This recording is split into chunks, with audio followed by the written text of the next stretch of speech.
What's going on, everyone in the Jason Nation? My name is Jason and welcome back to another Sun and Moon informational video. And this time I've got something that I called so long ago, and I'm very happy to bring you guys this news today because this is something big. And again, this doesn't necessarily confirm everything that you might be jumping to conclusions to based upon the title and the thumbnail, but I promise this isn't some kind of clickbait. This is actually what it says. I'll show you exactly what I mean. So an article was written by Nintendo News, and I follow these guys on Twitter. I got the notification for this really fast. Actually, I saw it like right as it was posted. This is literally like posted 5 minutes ago too. And it goes on to say that Pokemon Sun and Moon features multiple tropical islands, which is something I called in many previous live streams and theory videos. Pokemon Sun and Moon will feature more than one tropical island for trainers to explore according to a product description on Amazon's website. And when you actually go over to Amazon.com, I actually tried this on Amazon.ca because I'm Canadian as well, but it doesn't actually say it on this, and it might not say it on co.uk or any of the other Amazons that are available. To my understanding, right now it's only on .com. We're gonna go ahead and take a look at this for Pokemon Moon as well. Alright, so yeah, so it says here that on Pokemon Sun and Pokemon Moon on Amazon.com only, it says Pokemon Sun will launch in the US on November 18th, 2016, exclusively for the new 3DS, or sorry, no, Nintendo 3DS, excuse me, my bad, family of systems. Embark on a new adventure as a Pokemon trainer and catch, battle, and trade all new Pokemon on the tropical islands of a new region and become a Pokemon champion. Now, that right there specifically says islands. Now, that's not the greatest, most big, amazing detail, and it's something that most people at like a first glimpse would probably skip over and not realize. But what's interesting about this, and it actually really applies to some of the other people's theories who I've heard saying stuff about how the overall look of the region and the size of the map itself doesn't really look that big, and it doesn't seem like there's much to it per se, but it does look like, especially down towards the bottom area where the rocks are, it looks like it could possibly connect to other islands. Now, this doesn't confirm like, oh, we're gonna be able to go to all the regions. It's possible, because technically as of right now, the Pokemon Company and Game Freak have never really given us a proper like detailing of where each of the regions are located on the map. There's no real map of it made. We just kind of have fan theories, interpretations of how it may look. And I saw a video earlier today by a fellow content creator, Birdkeeper Toby. Go check it out. I'll leave a link to that in the description as well. He sort of made a rough idea about how it might look, but even so, I don't think it's possible we'll be able to go to like different regions and stuff like that, but it's possible that we might be doing something like an Orange Islands type of thing, where there's going to be multiple islands within this one region to visit, and possibly each island, and this is something I haven't stated in a theory yet, but I was thinking about this. It's possible, and if you see my previous theory and another video I'm going to have coming up soon talking about how this game is completely and 100% directly linked or referencing Pokemon Gold and Silver in some way or fashion, and I'll get to more of that when you see that video come out in about a week from now.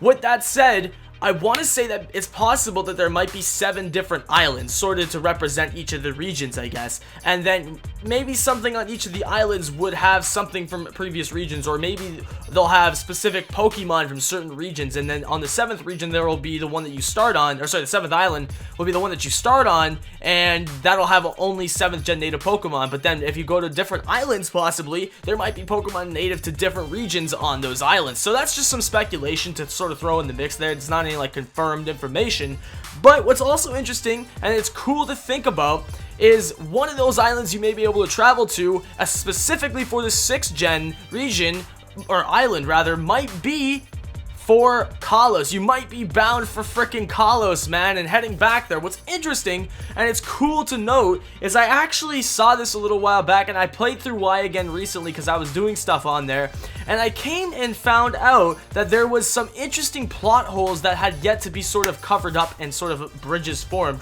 almost quite literally, and I'll get to what I'm talking about here in a minute. Okay. So this took me a minute to sort of look over because I had to sort of remember the map of where we're all going here. So let me lead you in this direction. This is a very detailed image of the Pokemon X and Y map, or the Kalos region. So in the games, you start right here. This is where you start, right down here. That's your hometown. You go through the doors, you go through this area. There's the forest you start in, and you end up in the first city right here. Make your way through the gardens and all that. Eventually, you'll end up in Lumio City. Then you're going to make your way over down this path, go through this cave. You're going to end up on this route that sort of has the Pokemon Mansion on it and all that stuff. And you're going to come to the closing here, which eventually you'll fight the Snorlax somewhere along this route. And you'll make your way over across to where the breeding places, I can't remember what it's called, the Pokemon daycare. You make your way over to the area where you go in through this cave, come down here. This is the area where you get the fossils and all that stuff, and it's where you sort of go on the little Rhyhorn expedition into the glittering cave, I think it's called. Then you go along here, blah blah blah, and you make your way over to Stonehenge, or whatever it's called. I can't remember the name of this, but Stonehenge Town, I don't even know. And then you make your way over here, you surf across, and then eventually you end up in this place. I can't remember the exact place name this is called. I'll flash up the name on screen, or actually I'll figure it out right now. Okay, so now I figured this out. Shoutouts to Sarah B. I freaking love you guys there. You are honestly legends for making all this possible right now to figure out the name of this, because I completely forgot. It's Coromine City, Coromine City. I couldn't remember that for some reason. And if you surf north of here, you'll end up in Azure Bay, which, if you don't know, this is actually where you can catch, I believe this is where you can actually catch the legendary birds in this game at some point in time. I don't know when or how. I'm pretty sure this is where you go or something like that. But regardless, you could actually see that further off in the distance there seems to be a lot of water that goes off. And it seems like there's like just blank area. And also, if you come over to Anastar City, okay, this is a good shot I got here. This is a good shot. I was trying to find a better one where someone would go a little bit closer to the edge there, but this is the best one I got. I think this was also pointed out by Birdkeeper Toby as well in his previous like theory he made about the Anastar sundial and all that. But you can see in the back here, there seems to be something that looks like rock formations or islands. It's a little bit hard to see in this image. So if we sort of zoom in here, we can sort of see there's like rock formations back there, and they sort of look like islands, but I don't know what they could be. But it's clearly to show or represent stuff kind of far off in the distance, but not too far from the island. So they're sort of like shadowy, like not shaded or they're shaded in, so you sort of see it at a distance effect, if you know what I'm trying to say.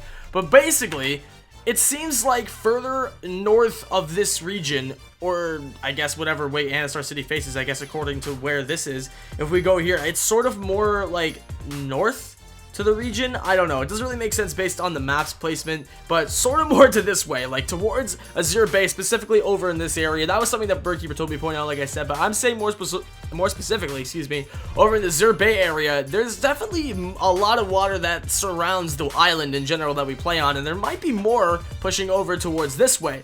So what I'm thinking is it may be possible to return back to Kalos like everybody's been predicting for so long. It may be possible. It's actually not, it's not completely impossible at this point with this information in mind, knowing that we visit multiple islands and rather than just the one island we play on. And if we actually take a look here, now what's interesting here is if when we get the nice clear image shot of the map, we can see there's a lot of water surrounding this region too, and there's some rock formations and stuff like that that look eerily similar to the ones you can sort of see around Azure Bay. Now, I'm not saying that it's connected to Azure Bay directly. As you can see, there's a lot of water that would like distance it in between, and I'm saying it just kind of reminds me of that a little bit. And so that might mean they're on the similar coast or something like that, and make it really possible that the region we play in Sun and Moon could be very, very close to Kalos.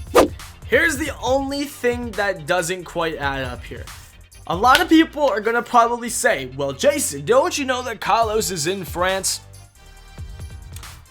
You see, there's been many theories over the years about Pokemon's location. Like how, as an example, Unova is based off of San Francisco with the giant bridge, or some other big landmarks in Pokemon games to try and say where they're located on. Now, here's the best part. Nowhere in the games or does anywhere that Game Freak says specifically that is where the game is located. It's all fan theory. Now, the best part of it is, you could take anything from any part of the world and put it anywhere in a video game because you're using it to like sort of get to represent it or to get inspiration off of that and sort of to give it that more modern look or whatever look you're trying to go for. And I wouldn't necessarily say that just because it has big like bridges that look similar to certain parts of the world or big landmarks that look similar, like the Eiffel Tower as an example in France being the 5th gym leader's gym where Clement is in Lumiose. So one could be like, oh well, that's based off France, but that doesn't necessarily mean that the region takes place in it. It's just based on something that comes from France. So I'd like to believe that all the islands we play on in Pokemon, they are sort of connected, sort of in the same general area,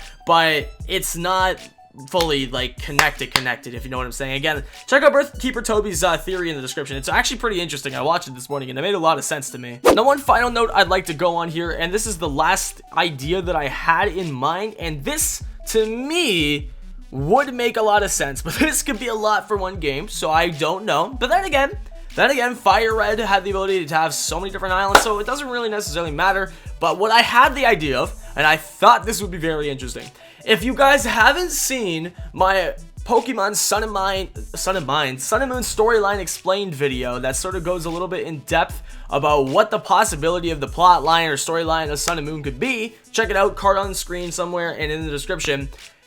This could possibly be the Tropical League challenge that I talked about, and this could definitely tie right into that, where you might be able to go and you start off on the first island, right? And you go and fight maybe 1 or 2 gyms on this first island. Then you travel to another island and you fight a couple more gyms on there. Travel to another one, fight a couple more gyms on there, fight a couple more gyms on the next one, and then eventually you get to the final island in like the bunch of them, and that is where the championships or like the Pokemon League takes place. Or better yet, what's even more possible, and especially with a bit of updated hardware since the last time we saw the introduction of several islands in a Pokemon game, we could definitely see the possibility of 1 island per gym. Now, again, if we properly look at this island layout here, we could sort of see there's 1 Pokemon Center here, and I don't believe if we go any farther back here, I'm trying to see.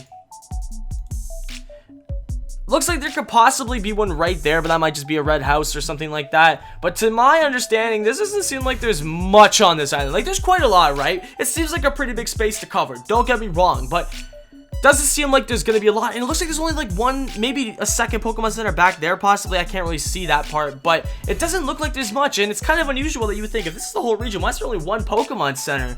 So I'm thinking it might be possible that you go to 1 island, explore the crap out of it, and there's a ton of stuff to do on each island, and then you go advance onto the next island once you're done with that area to go get your next gym badge, and you go through 8 different islands, or well, technically 9, because once you get to the 9th one, then you get to the like the championship or whatever, and on each of these islands there could be something that you have to collect or something you have to do to progress on with the story as well. And I almost feel like there might be multiple like storylines in this game that you can play along with, like after you beat the game as well, sort of similar to like the Delta episode or the Looker missions or something like that, where you get to do an extra quest line after the game's over. I feel like that might be possible to do, and it might be optional to do in the main story as well. Something like that. I'll explain that in a further video as well. But it's just some ideas that popped into my head, and I thought that might be interesting to share, especially with this new news sort of being out in the public now, in the public eye. And again, this just updated today on Amazon's website, so I like to believe that this could definitely mean something pretty big for the Pokemon franchise and overall the new games coming out. And I also want to say this, hands down, has potential to be the best Pokemon game in existence, and there's so much more I have to say on this subject. This is only just the beginning of it. With that said, I hope you guys did enjoy the video. If you did find it cool, useful, awesome, I don't even know, make sure to leave a thumbs up. I'd greatly appreciate it. And subscribe to the channel if you are new, because we do daily Pokemon live streams and Sun and Moon content, all this stuff to sort of talk about and give you guys news and deliver the fastest information we can about the new games. And with that said, I'll catch you dudes in the next one.